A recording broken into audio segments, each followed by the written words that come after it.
Então, para quem não veio na última aula, só para fazer uma pequena recapitulação, nós tratamos a respeito da história da igreja enquanto disciplina. Nós falamos da importância de se estudar a história da igreja, sua finalidade apologética. Nós falamos que a história da igreja ela nos mostra como a igreja foi importante na construção da civilização ocidental. Depois nós falamos das fontes, para o estudo da história da igreja. Citei que as fontes são as Sagradas Escrituras, também os escritos dos primeiros padres da igreja, chamadas histórias eclesiásticas. Eu citei alguns exemplos de algumas histórias eclesiásticas importantes. Eu citei também alguns autores pagãos que escreveram também a respeito dos primeiros cristãos. Então, nós tratamos também na nossa última aula a respeito do contexto histórico de formação do cristianismo, o contexto da Palestina do primeiro século, e também nós concluímos nosso estudo falando a respeito de quando iniciou a igreja e as notas da igreja de nosso Senhor Jesus Cristo. Então, é basicamente um pequeno resumo da aula da semana passada. Então, hoje nós vamos entrar propriamente no estudo da história da igreja, estudando a expansão do cristianismo no Império Romano. Então, como vocês sabem, o cristianismo surge dentro do contexto do Império Romano, que desde o ano 64 a.C. tinha governado a Palestina, tinha dominado a região da Palestina, onde surge o cristianismo com a pregação de nosso Senhor Jesus Cristo. O que é muito importante que a gente saiba? A pregação do Evangelho de Jesus começa então em Pentecostes, quando nós temos os primeiros convertidos da era apostólica. Nós sabemos que a igreja da ressurreição de Jesus até Pentecostes, ela não teve atividade. Os apóstolos, eles ainda estavam com Jesus. Jesus sobe ao céu depois de 40 dias de sua ressurreição. Ele sobe aos céus e nesse interim, ele ensina aos apóstolos coisas importantes para a vida da igreja. Logo depois temos a ascensão, a festa de Pentecostes, quando vem o Divino Espírito Santo sobre os apóstolos, e a partir daí a igreja começa a sua atividade de evangelização. Com Pentecostes, os apóstolos passam a celebrar os sacramentos, eles passam a pregar, eles passam a batizar, eles passam a celebrar a Eucaristia. Então, digamos que Pentecostes é o pontapé da atividade missionária, evangelizadora da igreja. Nós sabemos que nos primeiros anos da pregação apostólica, a atividade missionária, ela tinha por objeto somente os judeus. No início, somente os judeus eram objeto da pregação dos apóstolos. No início, os apóstolos não evangelizavam os pagãos. Eles pregavam somente para os judeus. Por quê? É porque eles acreditavam que Jesus era o Messias prometido aos judeus. Logo, somente os judeus tinham o direito de ouvir as palavras de Jesus. Fora o povo nascido judeu, eram poucos aqueles que eram evangelizados. Nós temos alguns exemplos nas Escrituras. Por exemplo, nós temos o etíope, o que é evangelizado pelo diácono Filipe. Nós temos o caso do centurião Cornélio, que era um centurião romano, que também foi evangelizado e batizado por Pedro. Mas eram casos excepcionais. Os apóstolos, no início, eles pregavam somente para os judeus. Vai ser somente com a pregação de São Paulo que a revelação de Jesus Cristo também vai ser pregada para os povos pagãos. O que é o pagão? Pagão era aquela pessoa que não pertencia ao povo judeu, não tinha a fé judaica. Eles acreditavam normalmente na existência de vários deuses e eles não tinham recebido a circuncisão. Ou seja, eles não eram o povo da antiga aliança. Eram os pagãos. Ou seja, fora os judeus, todo mundo era considerado como pagão. Esses pagãos, eles vão ser objeto da pregação apostólica com São Paulo. Então Jesus, quando converte São Paulo, a gente vê lá nos Atos dos Apóstolos, aquela história de São Paulo cai do cavalo, São Paulo vai dizer: Jesus me constituiu para levar o Evangelho aos pagãos. Isso vai gerar uma confusão no início do cristianismo. Por quê? Porque os primeiros cristãos, eles acreditavam que a lei de Moisés obrigava. Como eles eram todos judeus, os apóstolos eram todos judeus, os primeiros discípulos de Jesus eram todos judeus, eles acreditavam que a lei de Moisés, ela obrigava. Se você não seguisse a lei de Moisés, você não poderia ser salvo. Com São Paulo, essa concepção vai mudar. Porque passa-se a entender que o cristianismo é uma coisa diferente do judaísmo. De certa maneira, os primeiros apóstolos e discípulos de Jesus, sendo judeus, eles não entendiam que o cristianismo era algo diferente do judaísmo. Na visão deles, você era judeu, você aceitava Jesus, mas você continuava sendo judeu. Se nós lermos os Atos dos Apóstolos, nós vamos ver que São Pedro, São João, os primeiros apóstolos, eles frequentavam o templo. Eles seguiam preceitos judaicos. Quando a gente vê, por exemplo, o episódio de Cornélio, que depois que Jesus vai lá, vai batizar Cornélio, e ele tem uma visão, de uma ampla mesa, cheia de comidas que eram proibidas para os judeus, São Pedro vai ter aquela visão no qual Deus diz para ele: pega esse alimento e come. E que São Pedro vai dizer: não, eu sou judeu, eu não posso comer esse alimento. Aí a visão vai dizer: não chame de impuro aquilo que Deus já purificou. Vocês já devem ter lido isso nos Atos dos Apóstolos. Então, vai ser a partir de São Paulo que nós vamos ver com clareza que cristianismo e judaísmo são duas coisas diferentes. Os próprios romanos, no primeiro século, não diferenciavam cristãos e judeus. Para eles era tudo a mesma coisa. O cristianismo era tido como uma seita judaica. Mas com São Paulo, a coisa muda de figura. E qual vai ser a marca que vai definir, de fato, a separação do cristianismo e do judaísmo? Qual vai ser o momento histórico no qual os cristãos não vão mais ter dúvida de que eles não são judeus? Vai ser com a queda de Jerusalém no ano 70. No ano 70, o imperador Tito, que na época ainda era general, invade Jerusalém e destrói Jerusalém. Expulsa os judeus de Jerusalém e destrói o templo. Quando o templo de Jerusalém é destruído, cessa o culto judaico. Porque o culto, o sacrifício judaico, ele só poderia ser oferecido no templo. Não é como nós, que católicos, que nós oferecemos o sacrifício da missa em qualquer lugar. Para eles, o único lugar em que o sacrifício pode ser oferecido é o templo de Jerusalém.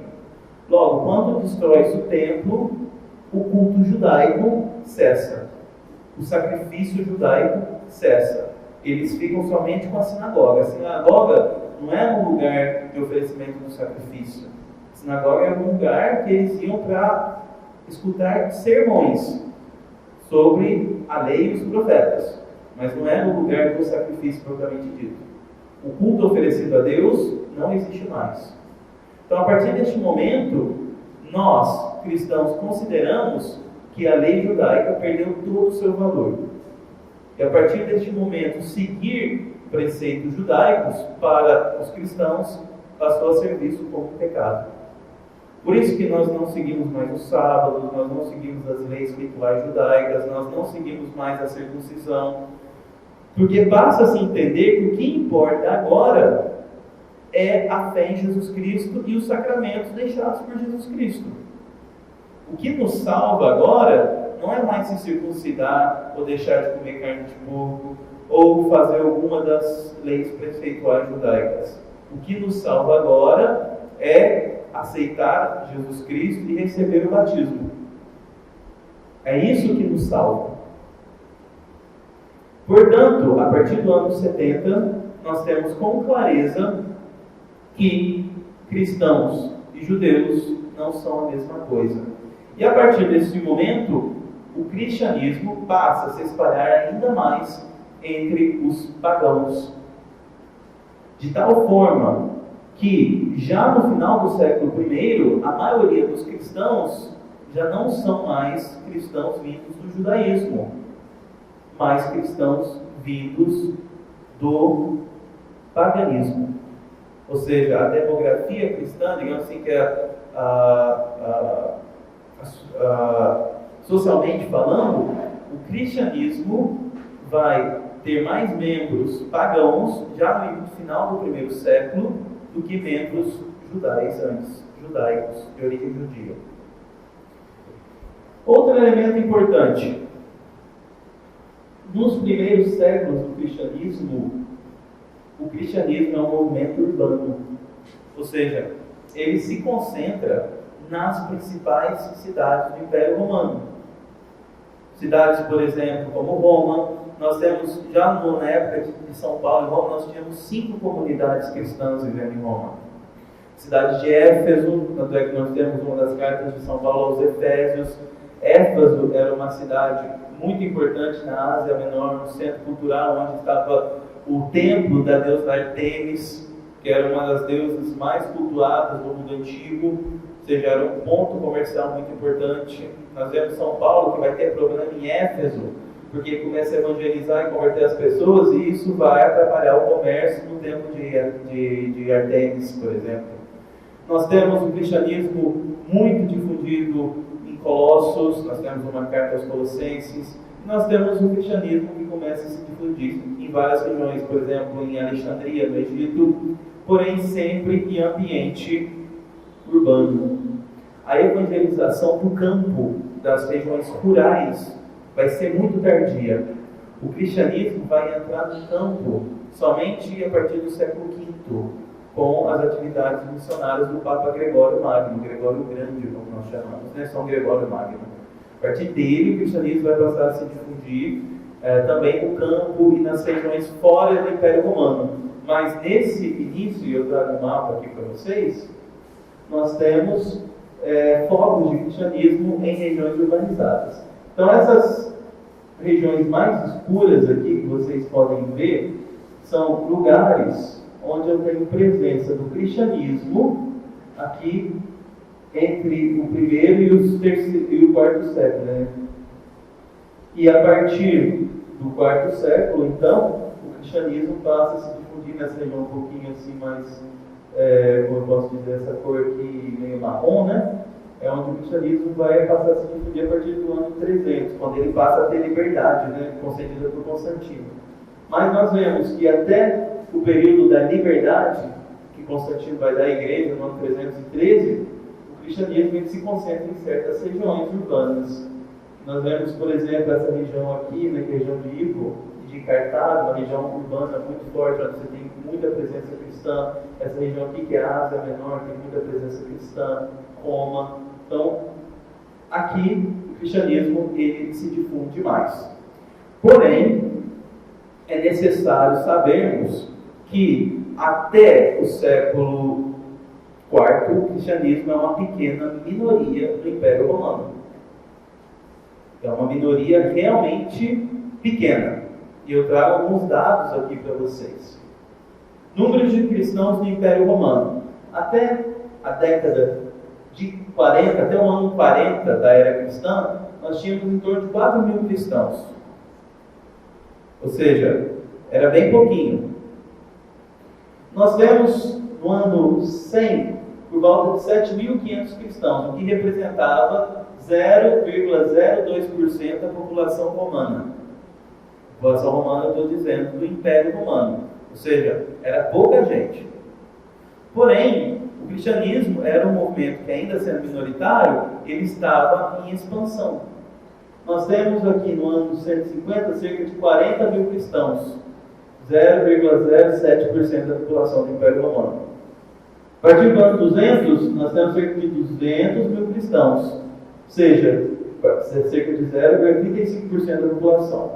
No ano 250, houve digamos assim, um boom, né, do cristianismo. Nós temos, por volta do ano 250, cerca de 2 milhões de cristãos no Império Romano, que já representa 2% da população. Ainda é uma minoria? É uma minoria, mas aqui já entra no censo, né, digamos assim. Já é algo interessante. E no ano 313, que é o ano do Edito de Milão, quando Constantino dá liberdade aos cristãos, nós temos cerca de 6 milhões de cristãos no Império Romano. Ou seja, uma cidade inteira do Rio de Janeiro que já era cristã no Império Romano, que representava 10% da população do Império Romano. O que é interessante nós notarmos? Nós vamos falar na semana que vem a respeito dos primeiros mártires e da era das perseguições. Não é segredo para ninguém que o Império Romano perseguiu os cristãos. Ser cristão no Império Romano era ser vítima de perseguição. Nós vamos falar das 10 perseguições romanas na próxima aula. Mas o que é interessante é que esse ano 200 aqui foi um ano de muita perseguição feita pelo imperador Sétimo Severo. Sétimo Severo, ele vai fazer um rescrito no ano 202, no qual ele vai proibir o culto cristão. Ele vai declarar que esse cristianos non licet, ou seja, ser cristão é proibido. E no ano 251, nós vamos ter uma outra grande perseguição, feita pelo imperador Décio. Porém, da perseguição de Sétimo Severo até a perseguição de Décio, houve um período de paz. Não houve perseguições entre 202 e 251. O cristianismo viveu um período de paz. Você teve, inclusive, um imperador que chamava Alexandre, que teve uma, digamos assim, uma concubina cristã. E ele favorecia o cristianismo. Nesse período, nós vemos que o cristianismo aumentou muito. Durante esse tempo de paz relativa que o cristianismo viveu. Ele cresceu bastante. E depois da perseguição de Décio, você teve uma perseguição no ano 257, que foi a perseguição de Valério, e depois da perseguição de Valério, você só vai ter uma perseguição em 303 com Diocleciano. Ou seja, também vão haver 50 anos de paz para o cristianismo. O cristianismo também vai crescer bastante nesse período. O que é interessante notarmos? Que quando há uma perseguição e a igreja sofre, nós vemos que depois ela cresce. Então você tem um período de dificuldade, período de crise, e depois a igreja cresce e se desenvolve. Foi assim no Império Romano. Então muitas vezes nós vemos isso na nossa vida. A gente fica pensando nas perseguições que a igreja vai enfrentar, nas dificuldades que a igreja vai enfrentar, mas nós esquecemos que depois da tribulação, a igreja se desenvolve, ela cresce, ela aumenta. Foi assim no Império Romano. Nós temos aqui então uma taxa de crescimento do cristianismo de 40% a cada década durante os 3 primeiros séculos do cristianismo. E aqui então eu falo dessa questão da conversão depois da era das perseguições. Ou seja, o cristianismo vai crescer através das perseguições. Nós vamos ver isso na próxima aula. O que é interessante notar que um dos grandes apologetas cristãos, Tertuliano, ele tem aquela famosa frase, né? Sangue dos mártires, semente de novos cristãos. Então ele diz isso porque ele viu. Tertuliano é desse século III aí. Ele vive por volta do ano 230, 240. Ele viu o crescimento, a expansão do cristianismo depois dessas perseguições. Então, o cristianismo se expande e se organiza. Se no início nós tínhamos estruturas bastante primitivas, não pensemos que no primeiro século a igreja ela era estruturalmente idêntica ao que é hoje, e o Papa já morava no Palácio do Vaticano e já haviam igrejas em todos os lugares. Não. No início nós tínhamos estruturas eclesiásticas primitivas que estavam em formação. Nós vemos que a igreja ela se estruturava de dois modos no primeiro século. No primeiro século você tem o que nós chamamos de organização petrina e organização paulina, ou seja, certas dioceses elas seguiam um modelo organizacional petrino. O que isso significa? Significa que nessas igrejas você tinha um colégio de presbíteros que governava, sendo que um desses presbíteros ele tinha uma predominância sobre os outros, ou seja, ele tinha uma função de governo mais clara do que os outros. Então esse presbítero ele era considerado episcopo, ou seja, o bispo. Mas não era muito claro, pelos registros que nós temos, como isso se organizava. Parece que essas comunidades petrinas, elas se espelhavam na organização das sinagogas. Eu lembro que eu falei que no início os cristãos se confundiam um pouco com os judeus, eles se organizavam de acordo com as sinagogas. É difícil você entender nessas comunidades como era a relação bispo-presbítero. Aliás, diferenciar um bispo de um padre normal é algo que na história da igreja deu pano para manga. A definição clara da diferença de um bispo e de um padre, pasme, foi definido no Concílio Vaticano II. Pasme, é isso mesmo. Não se sabia, até o Vaticano II, a diferença ontológica entre um bispo e um padre. Por quê? Porque o que é um bispo? É um sacerdote. O que é um padre? É um sacerdote. O diácono está claro que não é sacerdote. Eu e o Caio, nós não somos sacerdotes. Somos diáconos. Nossa ordenação ela tem uma outra natureza. É uma ordenação para o serviço. Agora, para o oferecimento do sacrifício, você tem que é sacerdote. Existe um único sacerdócio, que é o sacerdócio de Jesus Cristo. Ora, se o padre tem o sacerdócio de Jesus Cristo e o bispo tem o sacerdócio de Jesus Cristo, qual que é a diferença deles? Então isso era uma discussão que até o Vaticano II não era claro. A maioria dos teólogos afirmavam que a diferença de um padre e um bispo era puramente uma questão de jurisdição. Ou seja, o bispo tinha jurisdição dentro da diocese, enquanto que um padre não tinha esse poder jurisdicional, ou seja, não participava como bispo do mundo de governo da igreja. Ele chama em latim de mundus regendi. De certa maneira, nós nem usávamos o termo ordenação episcopal, a gente usava o termo sagração episcopal. Porém, com o Vaticano II, se entendeu que, na verdade, a diferença entre um bispo e um padre é uma questão de grau de ordem. Ou seja, o padre é o segundo grau do sacramento da ordem, enquanto o bispo é o terceiro grau do sacramento da ordem. E o que os diferencia é o fato do bispo poder transmitir o sacerdócio.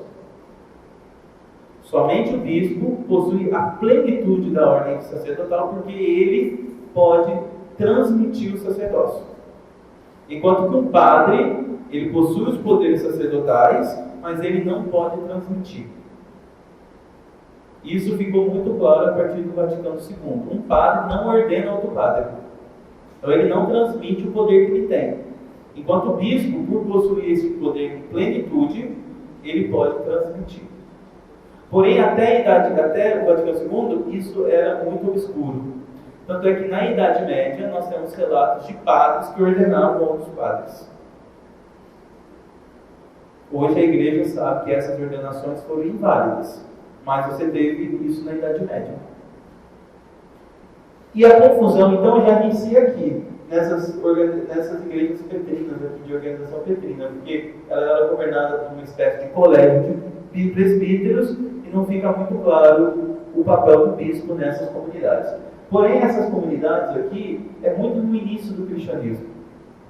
Pouco a pouco isso aqui vai desaparecer, e o que começa a ter mais são comunidades de organização paulina. Ou seja, são comunidades que já se organizavam nesse modelo hierárquico que nós conhecemos hoje: bispos, presbíteros e diáconos. Então, esses dois modelos existiam na igreja primitiva, certo? Isso desaparece, a petrina desaparece com o tempo, e essa organização paulina ela passa a prevalecer. Então, essas são as primeiras estruturas eclesiásticas. O que é importante nós sabermos? Que desde o início nós temos a presença dos 3 graus do sacramento da ordem, ou seja, os bispos, os presbíteros e os diáconos. Isso já está presente desde o início, ou seja, a igreja não inventou isso depois, como, por exemplo, às vezes os protestantes podem dizer, porque dentro do protestantismo você tem igrejas que têm uma organização hierárquica parecida com o catolicismo, por exemplo, as igrejas episcopais. É o caso da igreja anglicana, é uma igreja episcopal, ela tem bispos, presbíteros e diáconos. Logicamente que nós não reconhecemos a validade dessas ordenações, mas eles têm isso. Nós temos igrejas protestantes que seguem essa organização petrina, que são as chamadas igrejas presbiterianas. Que é uma igreja presbiteriana? É uma igreja que era governada por presbíteros. É o caso da maioria das igrejas calvinistas. E nós temos igrejas protestantes que não tem nada disso, não tem nem a figura de um bispo, nem de um presbítero, de nada. É o caso dessas igrejas evangélicas, por exemplo, né? Que não tem uma organização hierárquica clara. Mas o que é importante sabermos que desde o início nós temos uma hierarquia eclesiástica. Ação. A vida espiritual das primeiras comunidades cristãs. Isso é muito importante. Porque a vida espiritual das primeiras comunidades cristãs era muito centrada nesses 2 sacramentos: o batismo e a Eucaristia. O batismo, nas primeiras comunidades cristãs, era algo de suma importância, porque ele representava a conversão total do homem a Jesus Cristo. Ou seja, uma vez que você era batizado, o seu comprometimento com Cristo era total. Nos primeiros séculos, não era comum o sacramento da reconciliação, como nós temos hoje, né?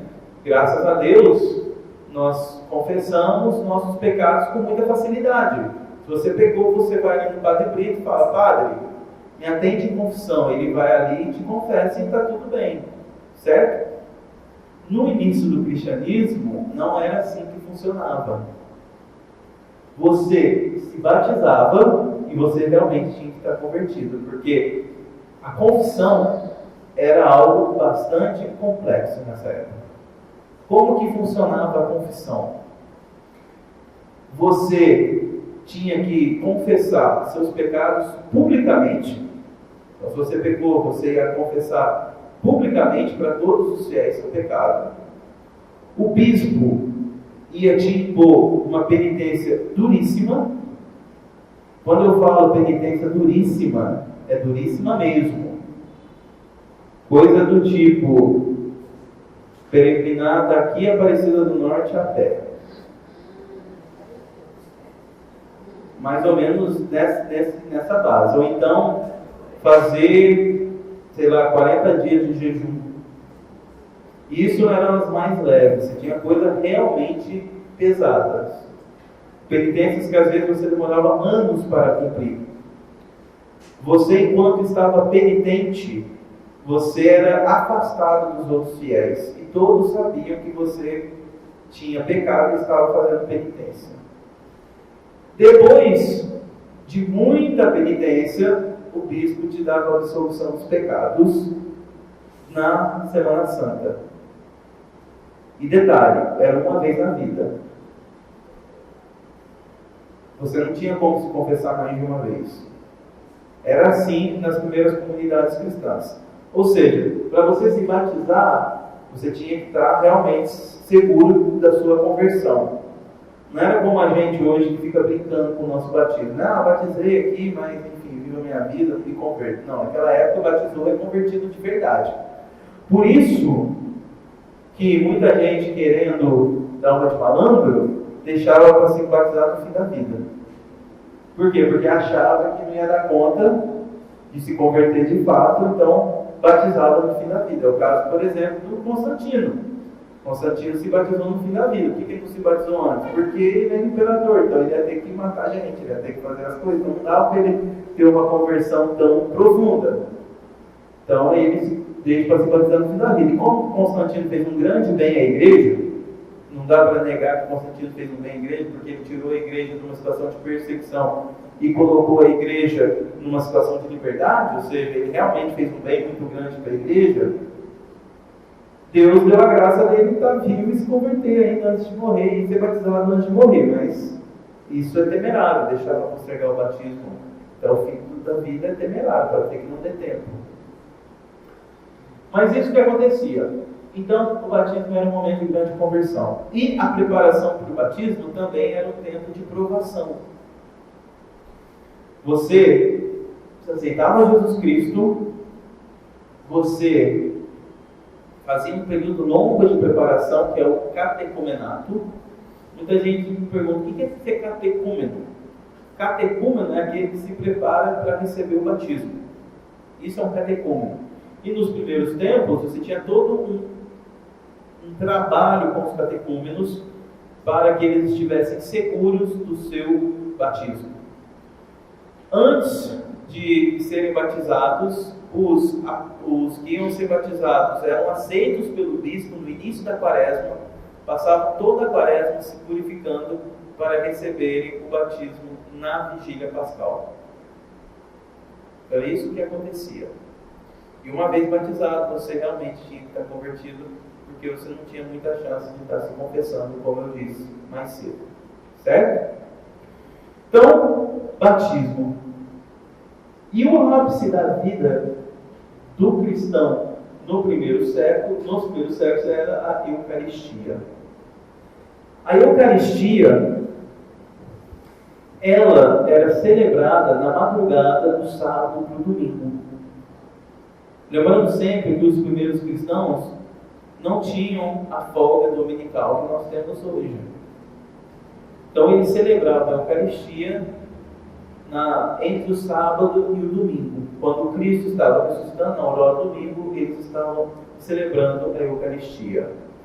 E nós temos relatos de como era celebrada a missa, a Eucaristia, nos primeiros séculos. Isso é muito bonito de nós vermos que os ritos que nós herdamos hoje, que nós celebramos hoje, se assemelham muito aos ritos que os primeiros cristãos celebravam. E disso nós vemos a nossa herança. Que o que nós recebemos na igreja, a missa que você foi agora há pouco, o batismo que você recebeu, os sacramentos que você recebe, vieram por tradição. E o que é tradição? Muita gente acha que tradição é coisa antiga. Não é coisa antiga. Tradição é coisa que é transmitida. Tradição vem do termo latino tradere, que significa transmitir. Algo é tradicional quando é transmitido pelas gerações, não porque é velho. Tem coisas velhas que não são tradicionais, porque não foram transmitidas.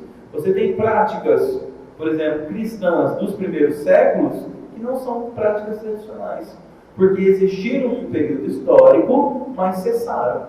Por exemplo, essa confissão que eu falei para vocês, como era feita nos primeiros séculos, é tradicional? Não é tradicional, porque não foi isso que nos foi transmitido. Não foi isso que nos foi transmitido.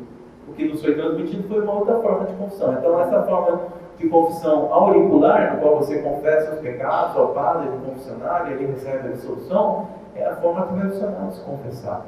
Mesmo que essa forma só tenha começado no século VII, no século VIII. Ou seja, muitos anos depois de Cristo. Mas foi isso que nos foi transmitido pela Igreja. Enquanto que uma prática que existiu no primeiro século, que deixou de existir, não é porque ela é velha, que ela é tradicional. A tradição é aquilo que nos é transmitido. Então, existe um relato muito importante, que é o relato de São Justino, de como era celebrada a missa nos primeiros séculos. Esse São Justino aqui, ele morreu, ele foi martirizado em Roma no ano 156. 156. Ou seja, nós estamos falando dos primeiríssimos cristãos. E vejam qual é o relato que ele faz da missa. Vejam como é parecido com o que nós fazemos até hoje. Ele diz o seguinte, São Justino: terminadas as orações, damos mutuamente o ósculo da paz. Ósculo é um beijo, né? Apresenta-se então a quem preside aos irmãos pão e um vaso de água e vinho. E ele, tomando, dá louvores e glórias ao Pai do Universo, pelo nome de seu Filho e pelo Espírito Santo. E pronuncia uma longa ação de graças em razão dos dons que dele nos vêm. Quando o presidente termina as orações e a ação de graças, o povo presente aclama dizendo amém. Uma vez dadas as graças e feita a aclamação pelo povo, os que entre nós se chamam diáconos oferecem a cada um dos assistentes parte do pão, do vinho, da água, sobre os quais se diz a ação de graças, e levam-na aos ausentes. Este alimento se chama entre nós Eucaristia, não sendo lícito participar dele, senão ao que crê ser verdadeiro, e o que foi ensinado por nós, e já se tiver lavado no banho do batismo, da remissão dos pecados e da regeneração, professando o que Cristo nos ensinou.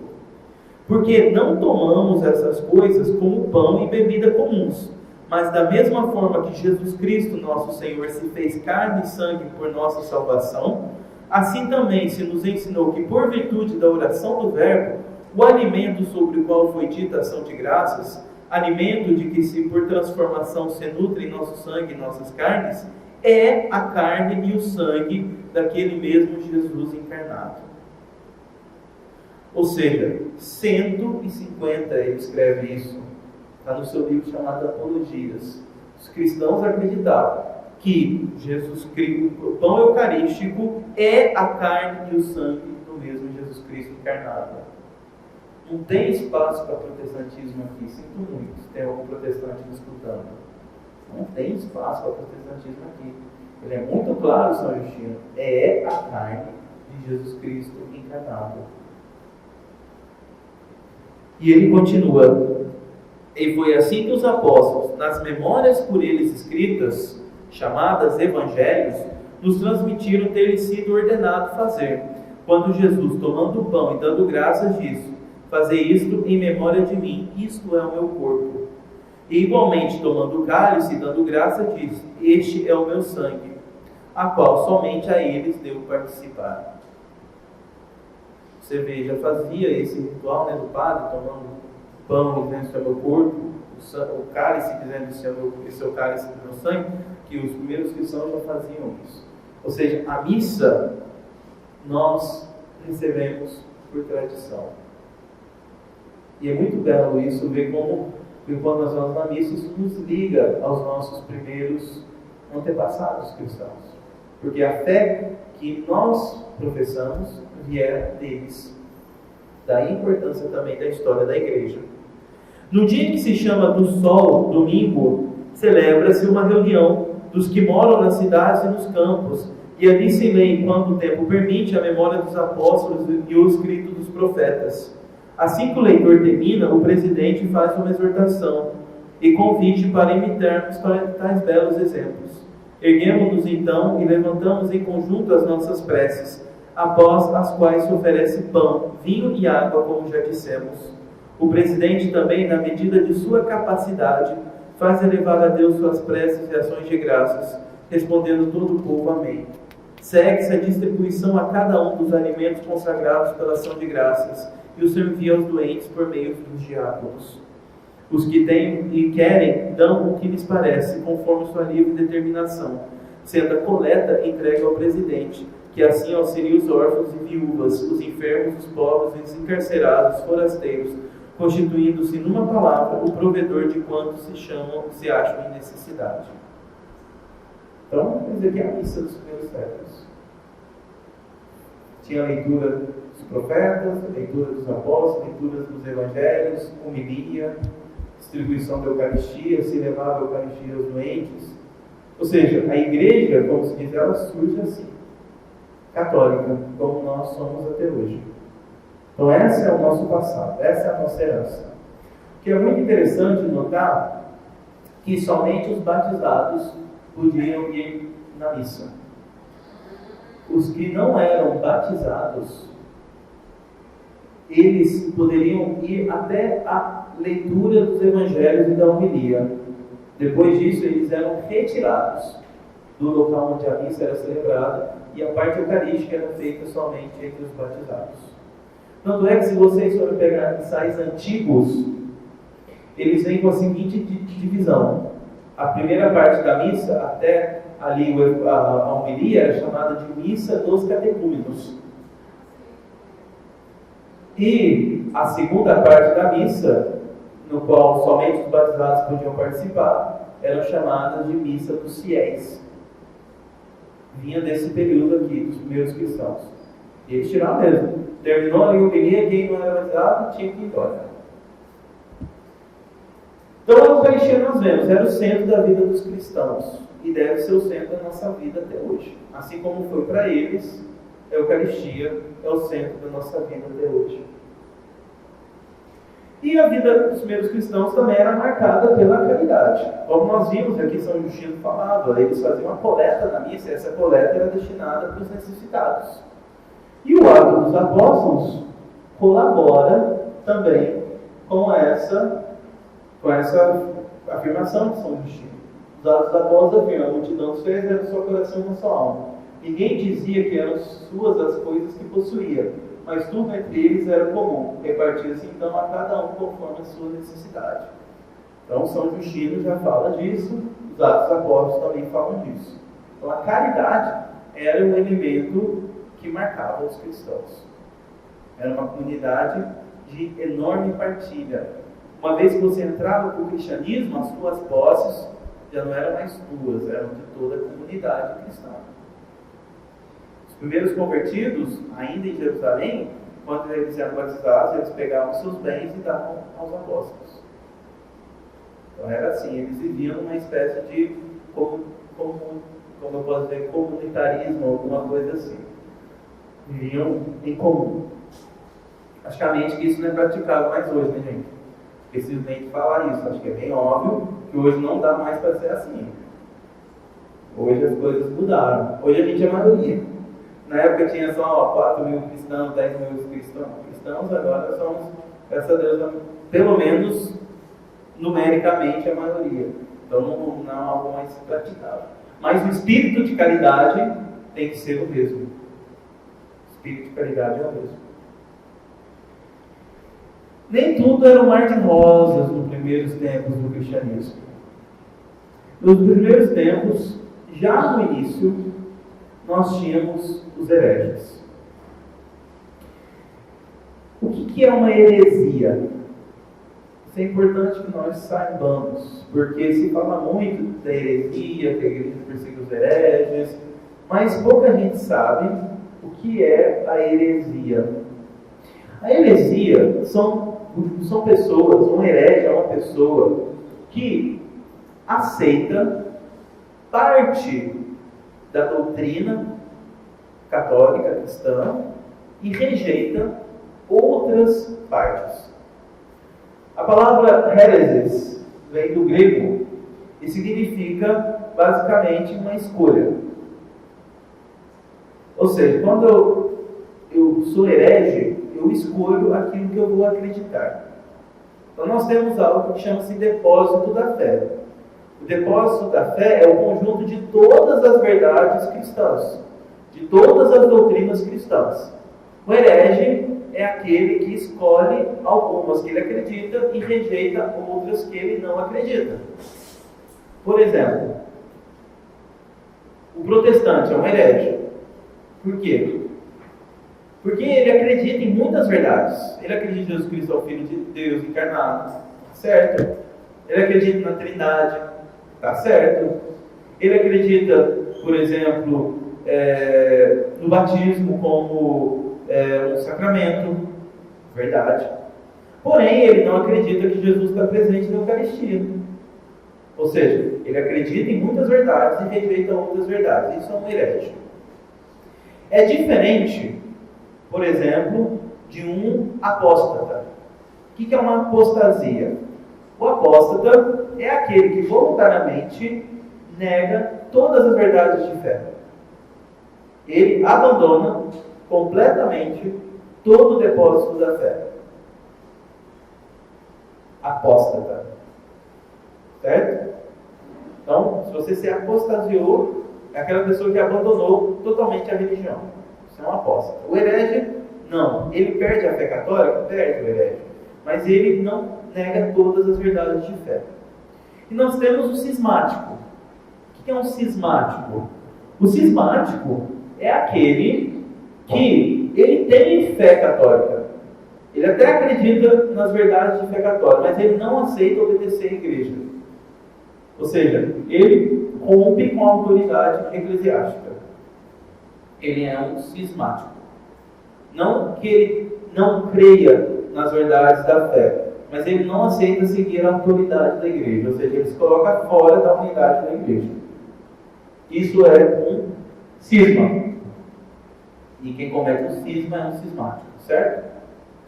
No início do cristianismo nós temos várias heresias. São Paulo já fala das heresias como algo como um mal do qual Deus tira o bem. Tanto é que São Paulo tem aquela famosa frase dele, né? Oporta ter hereses esse, ou seja, é importante existir heresias. Porque foi a partir das heresias, sobretudo as heresias nos primeiros séculos, que a igreja foi entendendo melhor a sua fé. Então eu vou destacar para vocês 4 heresias importantes nos primeiros séculos. Primeiro nós temos a heresia dos judaizantes. Os judaizantes são aqueles primeiros cristãos que acreditavam que um pagão só se salvaria se ele seguisse a lei de Moisés. Eu já falei deles no início. São eram os cristãos judaizantes. Para eles a salvação vinha também através da lei de Moisés. Esses judaizantes, essa posição vai ser condenada no Concílio de Jerusalém, que é o concílio que é citado nos Atos dos Apóstolos, capítulo 15, quando os apóstolos se reúnem para decidir se deveriam impor a lei de Moisés aos cristãos vindos do paganismo, e a decisão é que não era necessário. Então, a partir disso, esse movimento judaizante cessa. Você tem um grupo de hereges, que aqui o negócio começa a ficar um pouco mais complexo, que são chamados de ebionitas. Os ebionitas, eles também eram judaizantes. Porém, eles não acreditavam que Jesus Cristo fosse Deus. Para eles, Jesus Cristo era um ser, quase um arcanjo, uma espécie de um anjo, adotado por Deus, que veio ao mundo para salvar os homens. Ou seja, eles negavam a divindade de Jesus Cristo. Jesus Cristo fosse igual ao Pai. Para eles, Jesus Cristo era uma espécie de anjo. E eles negavam também os evangelhos. Eles tinham um evangelho deles, chamado o Evangelho Ebionita. Então esse é um outro grupo de hereges dos primeiros séculos. Certamente o principal grupo herético do primeiro século foi esse aqui, o gnóstico, o gnosticismo. Isso você vai ouvir falar muito se você for um dia aprofundar mais seus estudos em história da igreja. Evidentemente, o nosso curso aqui ele é um curso para leigos, então assim, nós não aprofundamos muito. Mas o gnosticismo era uma heresia que afirmava que a salvação não vem pela obra redentora de Jesus Cristo, mas vem pelo conhecimento. Conhecimento em grego é gnose, então daí vem o termo gnosticismo. Para eles, Jesus Cristo era uma emanação de um Deus Supremo que veio a este mundo para libertar a fagulha de divindade que existia em nosso ser. Ou seja, para o gnóstico, o homem tinha uma fagulha de divindade em si que era aprisionada no corpo material, e essa fagulha deveria ser libertada. Para eles, o mundo material era um mundo mau. E Jesus Cristo veio a esse mundo, então, para trazer a gnose, ou seja, o conhecimento, na qual, através dessa gnose, você iria libertar essa fagulha de divindade aprisionada pela sua matéria. Era basicamente esse o pensamento gnóstico, que vai ser muito combatido por Santo Irineu de Lyon, que vai escrever um famoso livro, Diversos Héreses, no qual ele vai combater essa heresia do gnosticismo. E existia um outro grupo nos primeiros tempos, que chamava o marcionismo, de um tal de Marcião, que era um grupo herege que fez muito sucesso também, na época. E Marcião, a heresia dele afirmava o seguinte, que existia um Deus mau no Antigo Testamento e um Deus bom no Novo Testamento. Então, ele rejeitava tudo que era do Antigo Testamento, afirmando que o Deus do Antigo Testamento era um Deus mau. Então, ele era um dualista. Ele acreditava que existiam dois deuses, um Deus bom do Novo Testamento, que esse Deus bom que Jesus Cristo veio apresentar ao mundo, e o Deus mau do Antigo Testamento deveria ser rejeitado. Então, Marcião também vai ser um herege importante desse primeiro século. E Marcião também ele vai negar os evangelhos, os escritos. O único evangelho que ele vai aceitar vai ser o evangelho de Lucas, não vai aceitar os outros evangelhos. Ele rasga da Bíblia todo o Antigo Testamento, né? Então, é um herege também importante desse primeiro século. Tem outras heresias, mas essas aqui foram as principais nesses primeiros tempos do cristianismo. Haverá outras, e sobretudo a partir do século IV vão surgir muitas heresias, porque a partir do século IV nós vamos entrar nas chamadas controvérsias cristológicas. Então, a partir do século IV, mais heresias vão surgir, mas nesses primeiros tempos vamos ficar com essas heresias. Como eu disse, foi através do combate das heresias que a igreja foi melhorando o seu entendimento doutrinal. Então as heresias eram coisas importantes também. O que é importante também nos primeiros séculos? Nós estamos no início da era patrística. O que era a era patrística? A era patrística era o tempo dos primeiros séculos no qual surgiram os primeiros tratados doutrinais, os primeiros escritos cristãos que tinham por objetivo ensinar a doutrina cristã. Os padres da igreja, quando vocês ouvirem esse termo, os padres da igreja, se referem aos primeiros autores cristãos.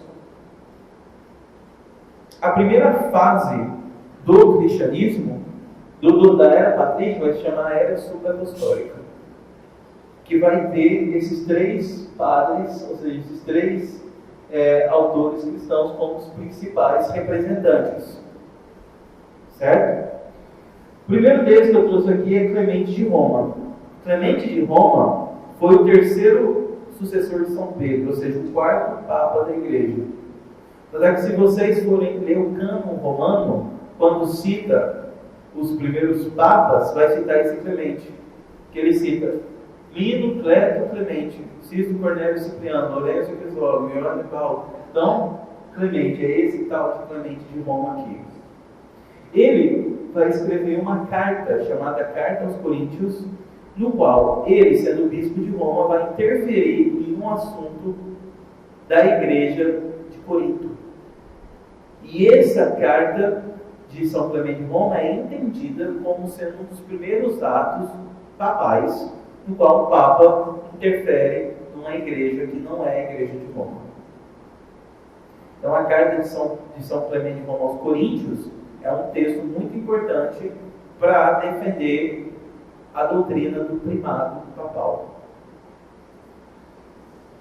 Esse texto de São Clemente foi tão importante que ele chegou a ser lido nas missas como uma leitura no início dos primeiros séculos. Muitos colocaram essa carta de São Clemente dentro do campo das Escrituras.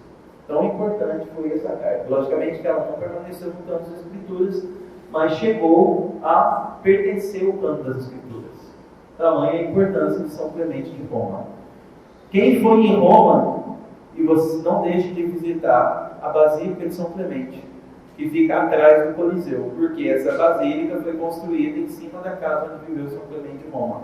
E se você for no subsolo dessa igreja, você vai ter uma casa romana do primeiro século preservada, que acredita ter sido a casa onde viveu São Clemente de Roma. Segundo a tradição, São Clemente de Roma morreu mártir. E morreu mártir de uma maneira muito triste. Segundo as tradições mais antigas, eu estou sublinhando as tradições mais antigas, ele foi amarrado a uma âncora e lançado no mar. E morreu afogado. Então, segundo a tradição, foi assim que ele morreu. Esse outro santo aqui, Santo Inácio de Antioquia. Esse Santo Inácio de Antioquia foi um sucessor de São Pedro, mas em Antioquia. São Pedro teve duas sedes episcopais. São Pedro foi bispo de Antioquia e depois foi bispo de Roma.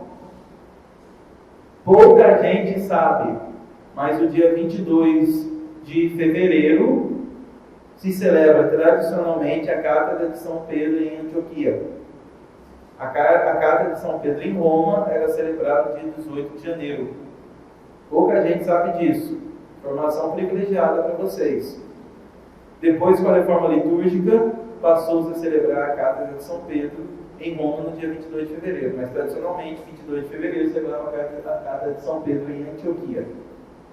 Certo? Esse Santo Inácio de Antioquia ele é muito importante porque ele escreve 7 cartas às principais dioceses daquele tempo. Ele morre por volta do ano 107, ou seja, bem no iniciozinho do cristianismo.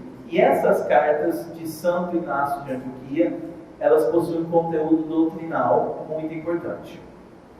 Ela tem uma reflexão importante sobre a Eucaristia, contém relato da hierarquia eclesiástica do primeiro século, contém, por exemplo, um reconhecimento explícito do bispo de Roma como aquele que preside os demais bispos na caridade.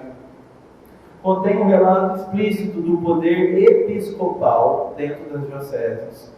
Ou seja, ler as cartas de São Paulo, de Santo Inácio de Antioquia, é você ver como era de fato o cristianismo primitivo e quão parecido ele era com o cristianismo atual.